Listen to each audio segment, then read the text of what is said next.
little submarine type vehicles. Let me get my instruments situated.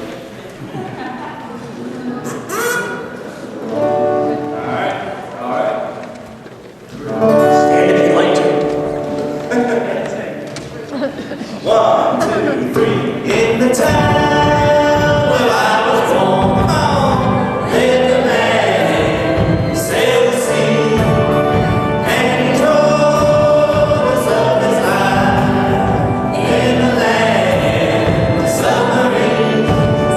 So we sailed up to the sun till we found the sea green, and we lived beneath the waves in a yellow submarine. We all live in a yellow submarine, yellow submarine, yellow submarine. We all live in a yellow submarine, yellow submarine, yellow submarine. And the friends were all on board, many more of them live next door. And the band begins to play.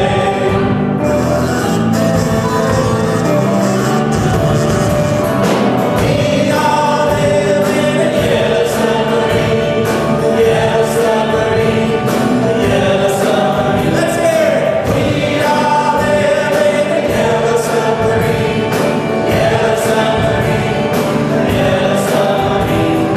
We all live in a yellow submarine, yellow submarine, yellow submarine. We all live in a yellow submarine, a yellow submarine, yellow submarine. Oh, you all sound great. Good morning, good morning. Thank you for coming to the first official celebration of Sunday Assembly of Chicago. My name is Charlie, and I will be sort of just standing up every now and then and pushing things to the next stage. A little bit about Sunday Assembly. Sunday Assembly is an inclusive, godless congregation that celebrates life, and our motto is live better,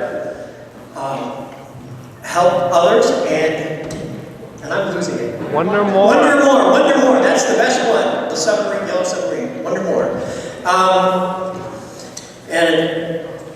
All right. So we're gonna do a couple of things here. We're gonna let the kids who are K through 5 go up to the balcony with Liz right there. So if you are ages kindergarten or 5th grade, Liz has some activities up in the balcony. And parents, if you want to go with them, you're welcome to go. But also, we want to give you a chance to be with us, with the grown-ups and the littler ones. Littler ones, we're going to invite, if they want, to come down here. We've got some crayons and stuff. They can be down in front with parents again. So, K and under. All right. So the next thing, we're going to have Bruce come back, to the band leader, and did the band do a great job this morning? He's going to share a special song for us. So, the first time I ever played this out, it got booed long and loud, and I'm hoping this crowd will be a little bit more understanding of the subject matter. I was ruminating one day, and I thought about all the people throughout history who may have been like us, but who just kept their mouth shut because it was unhealthy not to. So, you know, if Teresa can be of doubt, who knows? Wouldn't it be interesting if Joseph, or Mary and Joseph, was a doubter? Wouldn't that make for an interesting life? Let's grant that there was a Jesus, and it would be so. So I wrote a song, and after I finished it, I realized it was about me, because I married a Catholic, and who didn't really believe much different than me, but she called called herself a Catholic. I do not understand that. But she wanted our kids raised Catholic, so I said, fine. Because I knew I'd be there to show them the light. They're all in their 20s now, and they're all Catholics. I don't know where I went wrong. But they're very nice people, so I really don't feel that bad about it. In fact, the middle boy did Jesuit studies, or he did divinity studies at Loyola. And then he joined the Jesuit Volunteer Corps, and he worked with runaway kids and kids in prison. And he's the closest thing to a saint I've ever met. But there's a little cheesy part of me that kind of is annoyed that he turned out to be religious. So I thought Joseph might be annoyed. A little bit, you know?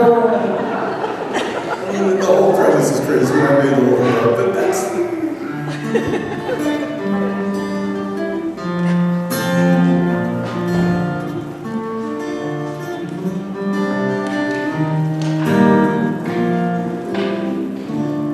You know, the boy's not mine.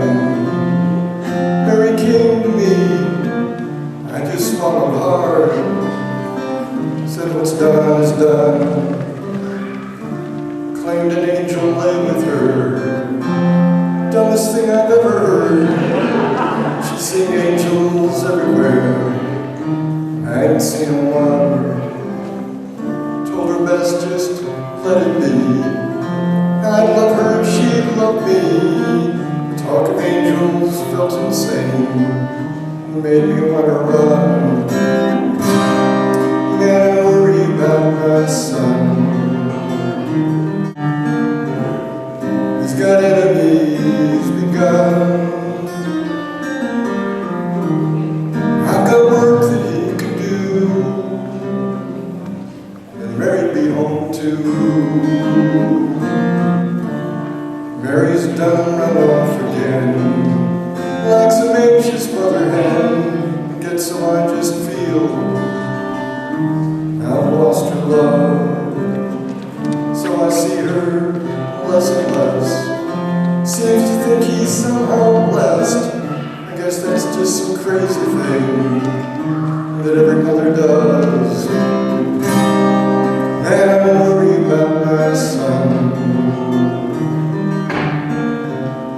He's got enemies begun. I've got work that he could do, and Mary'd be home too. I'd like to see him settle down. Magdalene seems interested.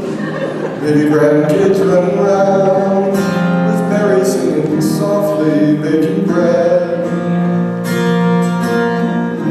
He and I worked side by side, as we did once, we could again. I was happy then. Preaching don't seem honest work. They're falling on his every word. His gang just walks and talks all day. Don't do a lick of work. The boy's just way too full of himself and all that bull. This talk of things unseen just don't make sense. But he means well in his way. I just worry that someday they'll turn his words all wrong and take offense. And I worry about my son. He's got enemies begun. I've got work that he could do, and Mary'd be home too.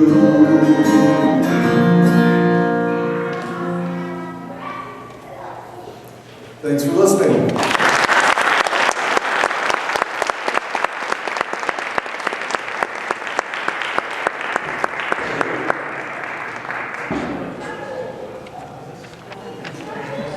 Okay.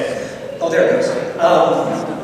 So the next thing we're having is Nikki Steves, who is the lead organizer for the Sunday Assembly Chicago. Has done mountains of work on behalf of this, just to pull this thing together, and the event back in November, some of you may have attended. She's going to give us a short little talk this morning on innovation.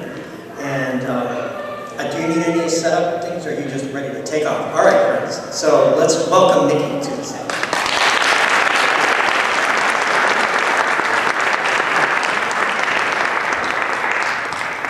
Good morning.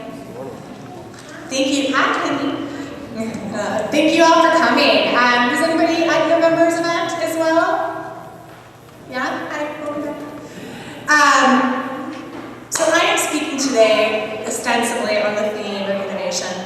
But what I'm going to talk about more specifically is how we're using something called design thinking to put together this new community.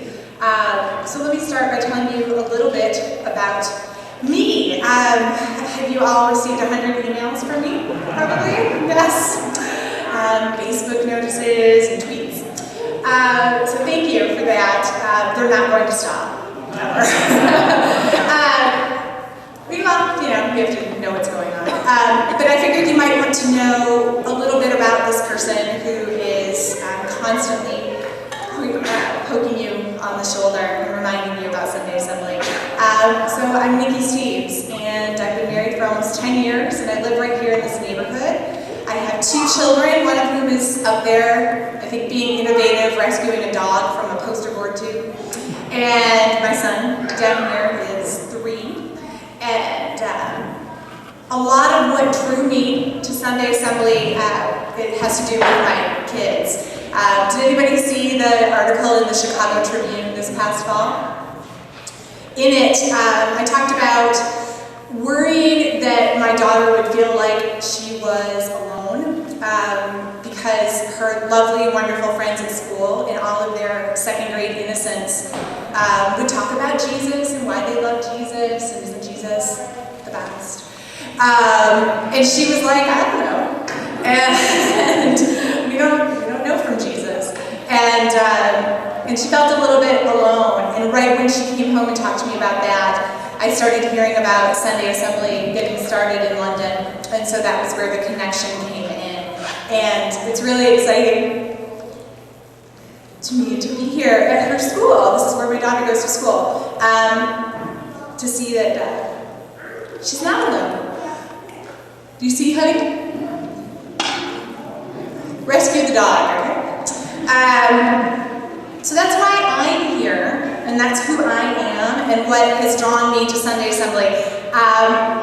Sunday Assembly is a godless group, but we require no individual beliefs. I know that there are probably lots of you here who wouldn't identify as an atheist, and that's fine. Please know that that's fine. You'll hear the words atheist church a lot.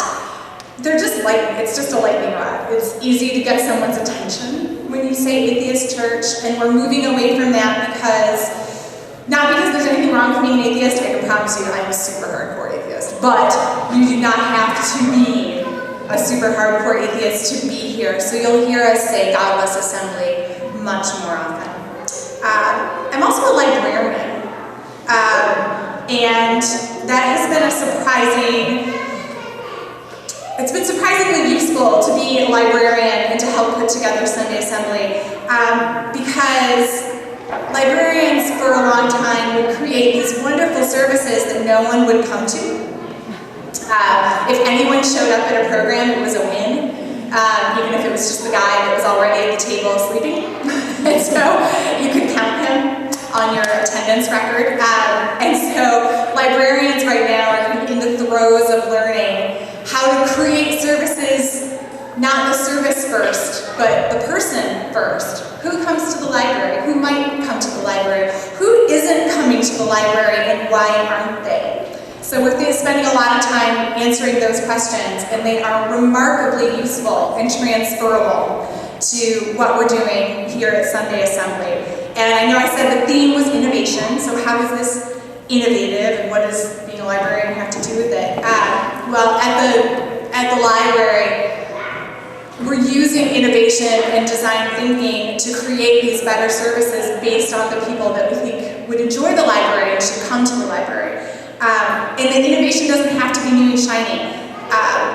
When you invent something brand new and then just say it's a library service, we're finding that it's really hard for people to understand what that has to do with the library. So we're trying to make sure that everything that we're doing is connected to our core services, and that's what we're doing with Sunday Assembly as well. I want to get to know all of you if I can. I want to know what drew you here, and I want to make sure that we're putting together events every month that meet the needs of the people who are drawn to this. And so with design thinking and human-centered design, as you develop new products and services, as you implement these innovations, you're not delivering a finished product. You always are thinking in terms of prototypes. It's a prototype, it's a prototype. Prototype is a powerful word when it comes to design thinking and innovation, because it allows for the designers and the people experiencing the prototype to understand that it's a work in progress. I mean, to me, it's just night and day different. If you tell someone, this is what I have to offer on a platter, and it's done, they'll like it or they'll not like it, and they can very well not like it and never come back. But I think when you understand, oh my gosh, I think when you understand something as a prototype, or when you're willing to think of something as a prototype, and know that it can change, and know that your needs and your hopes and your thoughts can influence the next iteration of a prototype, it makes both sides more invested in developing and changing and growing. And so that, to me, is innovative. And that's one of the wonderful opportunities that Sunday Assembly is. I mean, if you just said Sunday Assembly to someone, would they know what it was? Have you tried to explain this to people? It's kind of hard. But if you tell them that it's something new, that it's just trying something new, and it's trying, I guess, church in a new way, that to me is just a simple way of describing what it is that we're trying to do. And because I'm the leader, I think it's important that you understand where it's coming from when I say I'm the leader. I just mean that I'm the person who's probably making sure that, like, the lights are on and that the school gets paid and things like that. But I'm also going to be influencing how the prototype changes over time. And human-centered design is the training that I've had, which again means that I'm worried about you guys. I want this to be for you. I'm not first worried about whether it's green. I hope it's green, but it's not my first concern. It's not my first concern that this be profitable. It's not, I promise. Those are not my first concerns. My first concerns are what it is that we are offering you. So that is human-centered design. I want to be able to say that we offered something that addresses your needs. I can't tell you how many of you in your emails to me and in your Facebook comments and in your tweets have said, I have wanted something like this for so long. Can I get a show of hands for people who have wanted something like this? Right? So the innovation is not the idea. People have had something like this in their mind for a long time. The innovation is that we're actually doing it, putting wheels on it. People are attracted to this idea of an atheist church. They're attracted to this idea of a godless assembly. It's been exciting. Sunday Assembly is also not the first group to try to unify people who don't believe in maybe a conventional Christian or Jewish or Hindu or God. There are groups that are fighting very hard to separate, they put all of their efforts into separating church and state, and I support that, and I give them money a lot, but it's different from a church feeling. It didn't satisfy that need. There are also groups that have spiritual gatherings without a specific God, but they do focus on spirituality. That's a little bit different from what we're doing here. And I think that when you take away even that requirement that you're going to be hearing about spirituality, that is something that was exciting for you. Yes? Yes? Okay, good. Because that's what you're doing. So that is what you're going to get. You're going to get interesting speakers, more interesting than me in the future, I hope. And you're going to get something that is a product, it's part of this, goes through this process of design thinking. Today is a response to our prototype in November. In November, we had adults only, because it was a Friday night at a wine bar. It just seemed great. I didn't want my 3-year-old there while I was drinking wine. We didn't require any RSVP today, and there were some pretty draconian RSVP requirements at the November event. So this is already something where we're learning and we're changing. I will probably try to figure out something new next time, and I would love your input on that. That's the kind of thing I want to find out about. I bought enough coffee for an army today. So if anyone needs to get totally caffeinated, it's out there. But that's the kind of thing that it's something that I'm happy to learn. I don't want to make someone RSVP, but I kind of want to know how much coffee to buy. So that's one of the things that we'll be learning about, and that you'll probably see changes with.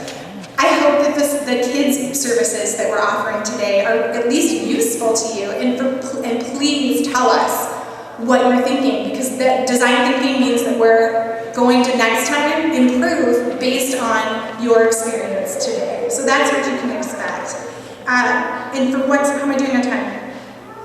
Okay. So for what's next, on your programs, there's an invitation to fill out a survey about today's event. And I'm also going to email you about it. I'm not going to stop emailing you. We do plan an event at the end of February. I'm going to announce that date and location very soon, but I don't think there'll be any surprises. We are still looking for people to join the planning committee. And someone on our planning committee, probably someone who's already on the planning committee, so don't join for this reason, but somebody who's already on the planning committee will be going to London, where the Sunday Assembly founders are going to host a conference in May. So we're going to learn more from them. We are going to bring in other speakers. For example, in April, I have scheduled someone who is a very devoted vegan.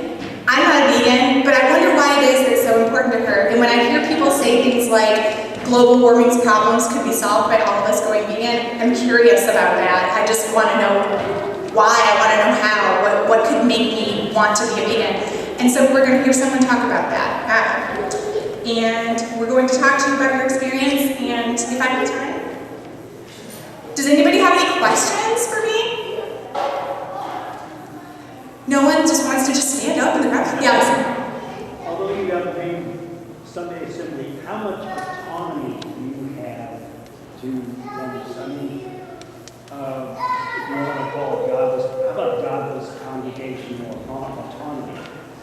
What do you, I mean, is this a franchise Sunday Assembly? It is something like a franchise.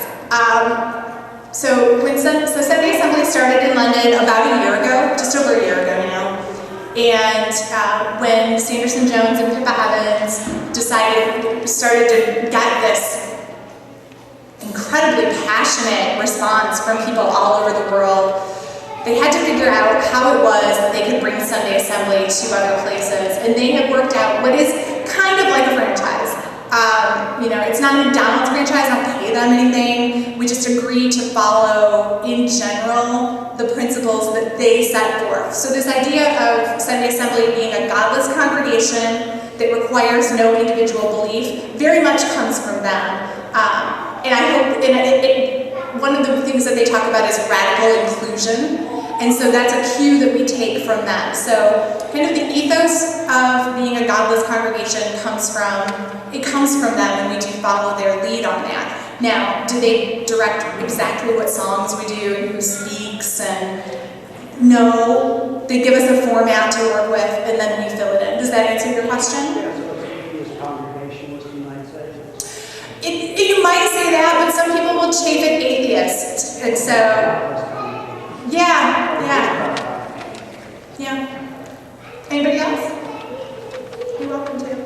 And nobody has to ask me questions right now, but please know that I do respond to emails very quickly, as quickly as I send them.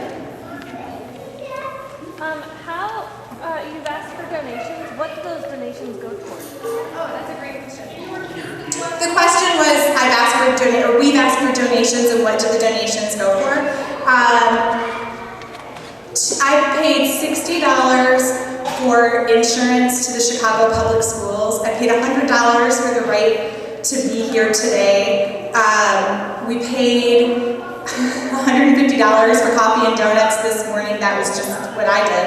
I don't know what other people had spent. I spent $80 on toner and paper for the programs. We're paying $50 to the amazing soundboard operator because nobody else knows how to run the soundboard. So those are the kinds of things that this goes for. When I say it's not profitable, I cannot stress that enough. But fortunately, we had very generous donations in November, and so most of today's costs were covered by November's event. But we are back down to essentially zero. There are no dollars just sitting there. So everything that we need to pay for the February event will come out of today's donations. Are there any other questions?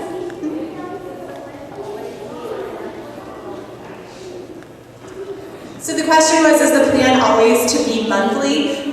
We'll start off monthly, probably through the spring at least, just monthly, because just getting all of the pieces together of location, speaker, readers, band rehearsals, a month goes by awfully fast when you're just putting everything together. After about, I think it was 4 months, that was when the London original group started going bi-weekly. And so once you have all the pieces together and once you have some money in the coffers to pay for a location every 2 weeks, that increases that possibility. The other thing that I'm very excited about for the future that London did to kind of address the community needs in between the Sunday services is what they call smoops, because everybody loves portmanteau, I guess. It's small groups. There are people some people are here for their kids. Some people are here because they are hardcore atheists, but they're not antisocial. Some people don't know how they feel about God. Some people are looking for love. There are lots of reasons to come to a Sunday assembly, and the small groups are one of the ways that the London Original Assembly has addressed kind of some of these individual, or the smaller group needs that are hard to address to everyone. It's hard to have a singles day on a Sunday morning when my son is over here, you know. But the small groups are a way to that we do, and so we're hoping to. But a lot of it depends on donations, you know. I mean, I can't just. I'm not going to ask the planning committee just to pay for it every 2 weeks because we'd like to do it every 2 weeks. It really comes. That's where just some economics come in with supply and demand. Does that answer your question? Okay. Anybody else? Are we good? Are donations tax deductible?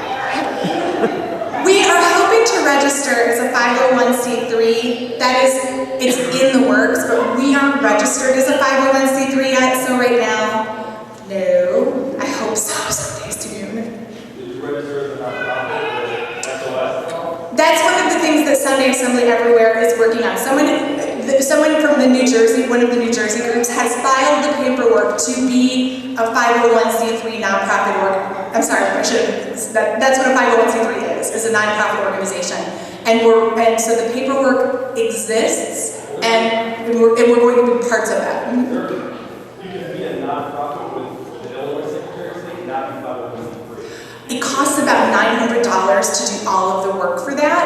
And so if everyone contributes so much money today that we can have $900 to spend on that and not put it into the assembly at all, I'd love to. I don't have $900 for that, personally. I hope we get there, but we're not there yet. So it's not that we don't want to, not that we haven't thought about these things, it's just plain old dollars and cents.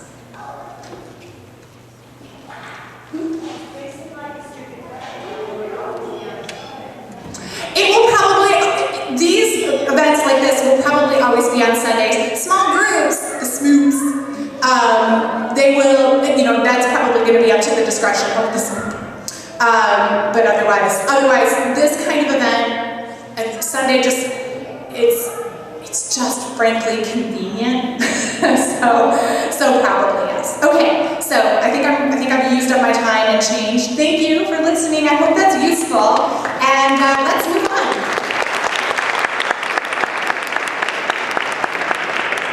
Thank you, Nikki. And I just want to at this point recognize the existing planning and volunteers in the room. So, Nikki, raise your hand. Anybody else who's been involved in planning today's event? We have a name tag. We had some, I didn't get around to a name tag, I'm sorry, but I'm one of them. And so feel free to ask people with name tags about getting involved, because we are looking for as many volunteers, because this is a lot of work. But we also think there's a lot of interest. And now we're going to bring back the band.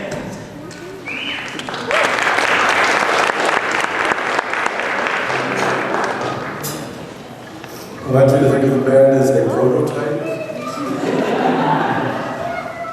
Matthew joined us last week, and we're getting there. I wrote this song kind of in hopes it would become the anthem of Sunday song. But I didn't want to be too overt about it, so instead of a line that went, "We are the atheists of earth." This is no fun in saying that. I made it, "We are the aeronauts of earth." Used a code word. But when you're singing that line with us, you're allowed to think whatever you want. I'm going to teach you don't know the song, so I want you to sing along, you know. So I'm going to teach you the chorus. When we rehearsed this, I blanked on what the chorus was. Is someone going to tell me right now? Oh yeah. I do know the song, but you know what linearly, you know, you get to the end of the verse and you know what's coming next. Here's the chorus. We are the that's the wrong. That's the intro. Come on, Joe. There we go. Come on, join the tribe. Come on, join the tribe. Try that with us.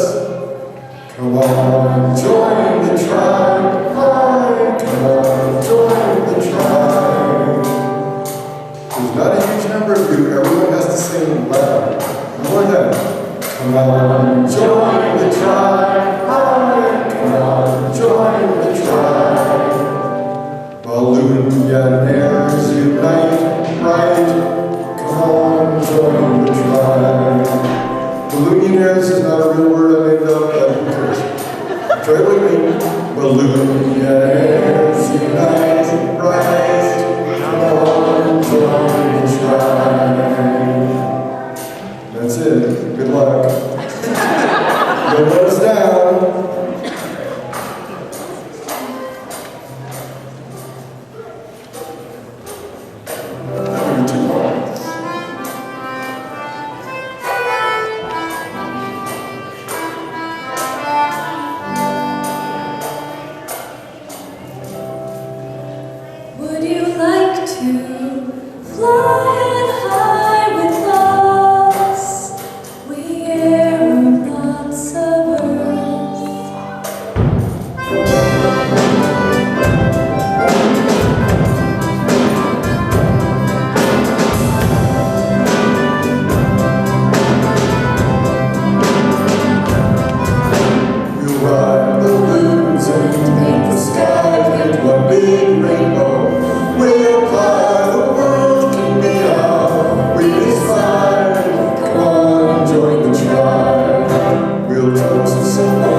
So we're going to move on to the next part here. I'm going to introduce Dana Smith. Dana Smith is one of the many volunteers that have made this possible. I got to know Dana actually before Sunday Assembly, and I can say I really like this woman, and I think you're going to enjoy her story.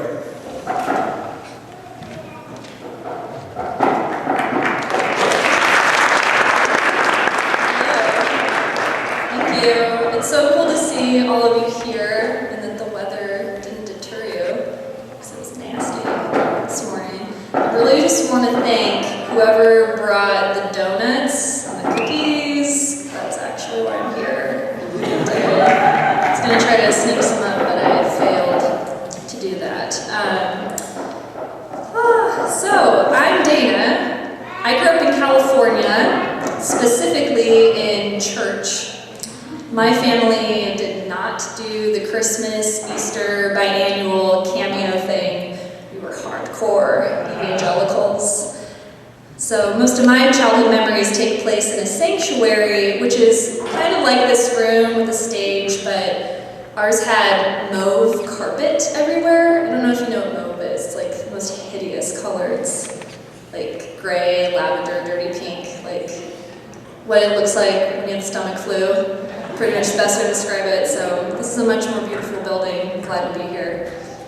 So when I was a kid, my bedtime stories were about brave missionaries who traveled to foreign nations to save naughty pagans from the fiery torment of an impending afterlife. And I memorized thousands of verses from a lengthy bestseller book. You probably know which one I'm talking about. And I was in a church choir that required me to wear a little bow tie.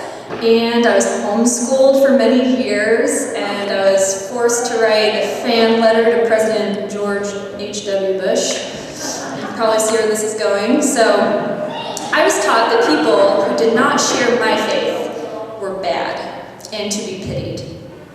I was told by my authorities that even those who were not a part of our particular community, or cult, were also probably bad people.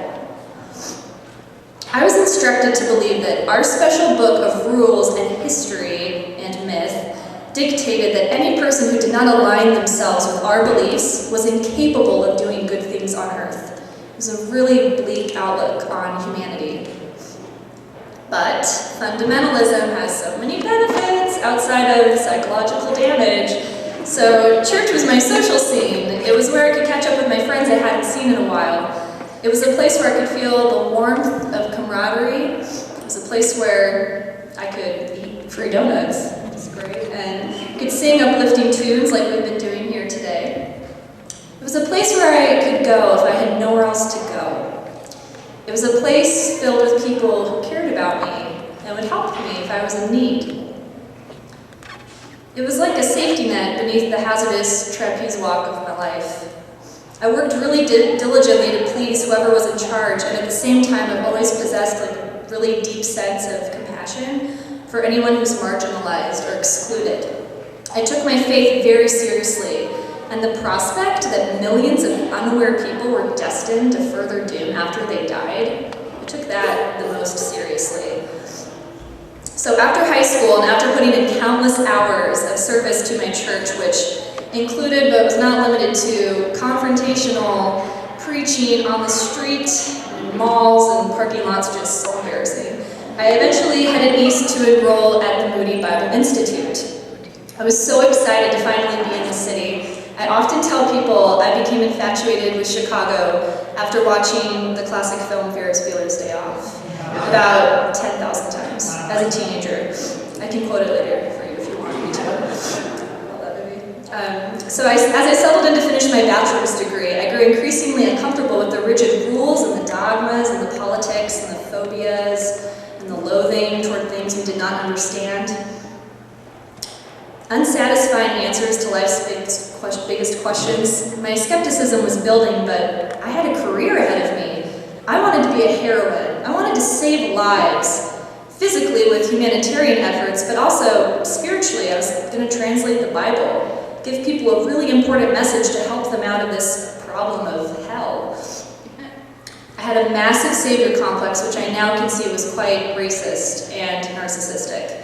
I went to Asia for an internship when I graduated from Moody, sort of like a practice run as a missionary, and that's when the unraveling began to pick up speed. I observed so much goodness, and generosity, and love from the local people who were Buddhist by tradition, and not so much from the people I was working with. I returned to Chicago jaded and certain I could no longer pursue this type of work. Naturally, I began shedding my doctrines one by one until I became a Christmas and Easter churchgoer. Because the more you question things, the less you seem to feel welcomed in that type of setting. The last time I tried to go, it was disastrous. I thought I could handle the experience like an anthropologist, take notes of the service from like arm's length unemotionally, but for those who grew up like I did, entering a church setting can trigger some post-traumatic stress, so it was a really awkward Christmas Eve, and I thought it would be safest if I never, ever entered church again, which was like losing a second home. Last year, I began hosting a support group for those who are questioning or have fully rejected their homegrown faith, because we are embarking on a long journey with a very isolating grieving process. So around the time we began meeting, I heard about Sunday Assembly on Twitter, and I was ecstatic. I had never heard of it, and I thought maybe this could exist here as well in Chicago. A godless congregation celebrating life. That was exactly what I was looking for. So I jumped on board, and I've really enjoyed getting to know the people involved and the people who made this happen today. Our first event in November proved to me that as grassroots as this is, and like Nicole said, it really is, I really believe that we have the passion and the Midwest sensibility to make it happen. So, we all have hopes of our own. Many of us could really benefit from a community apart from our jobs or our immediate families. And I, along with others here, hope to support each other if something comes up, whether it's needing a last-minute babysitter or a meal after a hospital stay, or just a heartwarming chat if someone's feeling down. My personal, possibly self-centered hope, which is already becoming a reality, is for the return of a nostalgic feeling that I am welcomed and accepted here, but it's better than the past because there are no conditions placed on me. I can just let go, appreciate being alive, even learn something useful, and leave this place feeling recharged, and when the opportunity arises, give back to others in a way that is helpful. So, could Chicago Sunday Assembly be a community where we care about each other? I think so. And could we be a community that connects with other communities in our city? Absolutely. And we're going to be having volunteer projects once a month to do that very thing, so stay tuned for details. Like you said, we'll probably get another email, another notification, sorry.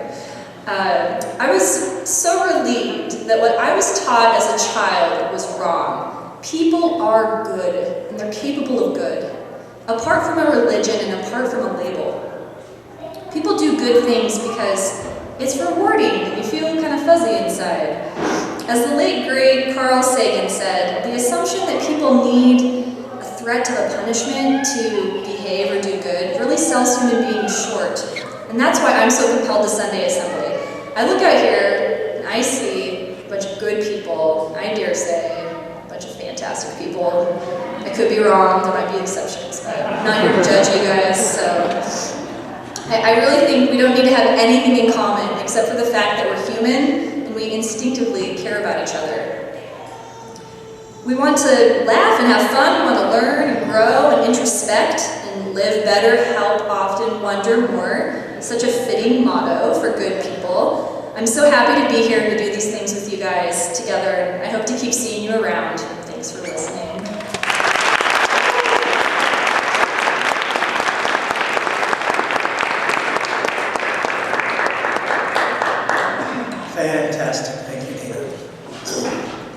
something here that, again, we are sort of a franchise of the Sunday Assembly of London, and this is the moment that they call moment of reflection. It's where we're silent, no talking, no music, just reflect. What you do with that is up to you. There's a lot of things you heard and said today. Some of those may be really working on you and you'd like to think them through a little more. This is that moment.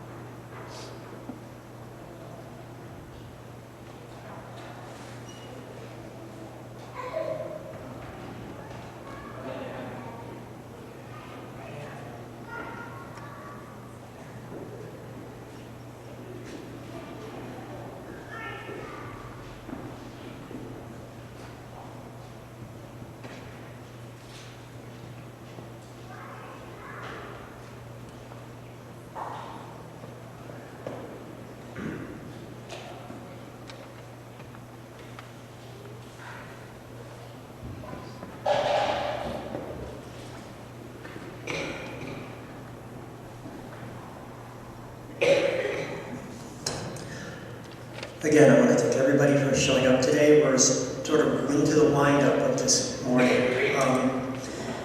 We're going to take a collection. We've already heard Nikki sort of spell out the cost of pulling off the Sunday Assembly, and so we want everyone to be as generous as they can stand. If you didn't, we're probably going to come up with a card swiper at some point. We don't have one at this point, I don't think. So, friends, let's take some time to do the collection. And also, during this time, stand up. Shake hands with somebody near you. Somebody looks interesting. Somebody looks, if you want to get to know them a little bit better, just do this. Stretch. Hi. Oh, man.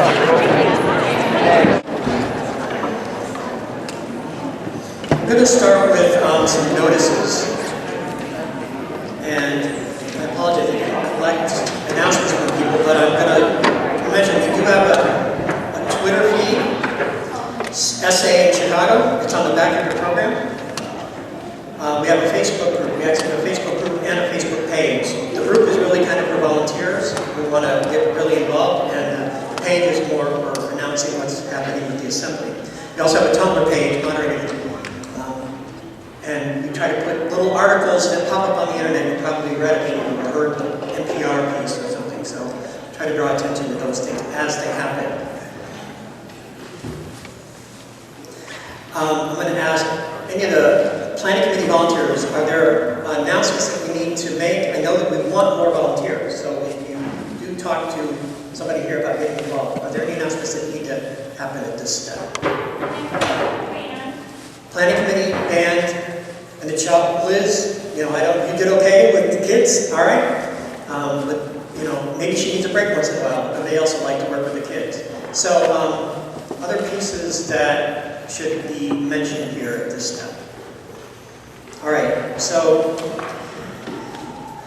I have the difficult task of sort of pulling this together. If you've ever seen a YouTube video of the Sunday Assembly or Sanders and Jones, you know I am not in his shoes. I'm not a professional comedian who can entertain a crowd. I don't entertain very well. I have a very similar story to Dana, although I'm a generation further back.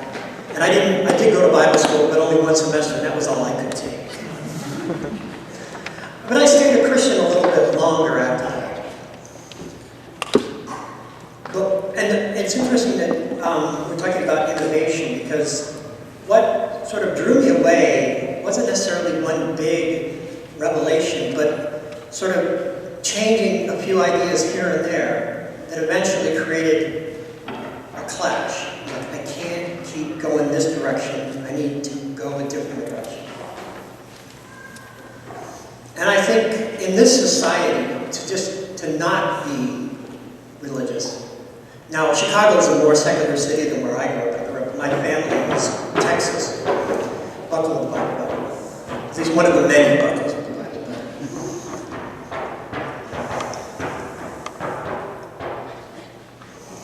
And I'm involved here because I believe in the community. Like Sanderson says, we believe believe in all the good stuff of religion, just not that other stuff that we don't always really talk about.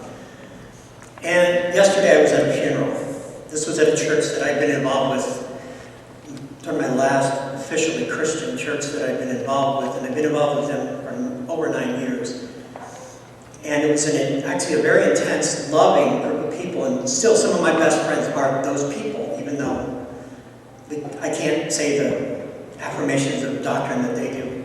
And what had happened is one of the sons of a member of that church had been murdered by during a home invasion. This was a funeral, this was a memorial. And people were telling stories about this boy growing up among the members of this community.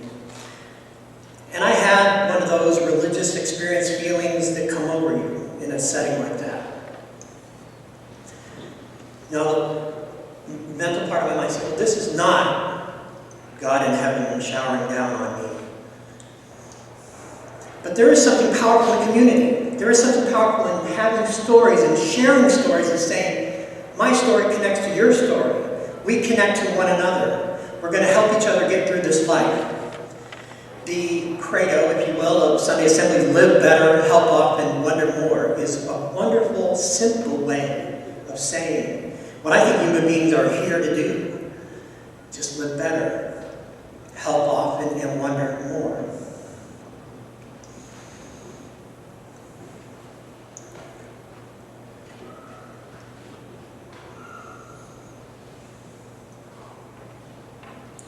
So I'm moved. I'm going to bring the band back up here. Maybe I didn't introduce the song very well. They're going to do Cecilia. Everybody was sitting during the song. I'm going to break with tradition, at least this morning tradition. We're going to stand for this song. We're going to clap for this song. We're going to get happy.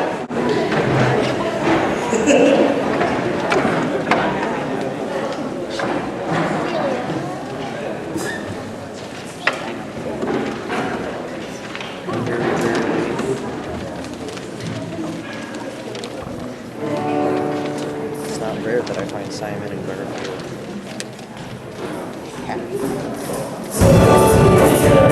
You're breaking my heart, you're shaking my confidence daily. So Cecilia, I'm down on my knees, I'm begging you please to come home. So Cecilia, you're breaking my heart, you're shaking my confidence daily. So Cecilia, I'm down on my knees, I'm begging you please to come home. Come home. Making love in the afternoon, Miss Cecilia, up in my bedroom. Making love, I got up to wash my face. When I come back to bed, someone's taking my place. Cecilia, you're breaking my heart, you're shaking my confidence daily. Oh, Cecilia, I'm down on my knees, I'm begging you please to come home.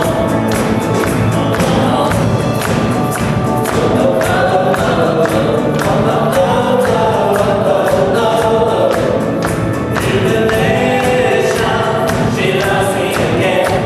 I fall on the floor and I'm laughing. Jubilation, she loves me again. I fall on the floor and I'm laughing.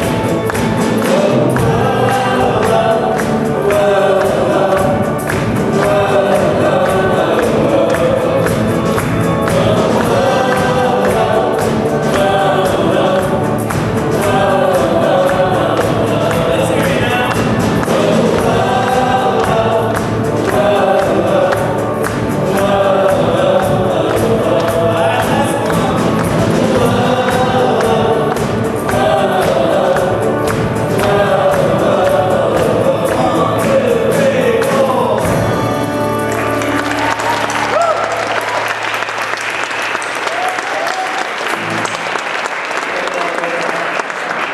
Fantastic. We're all going to have, as the British say, tea and cakes out here.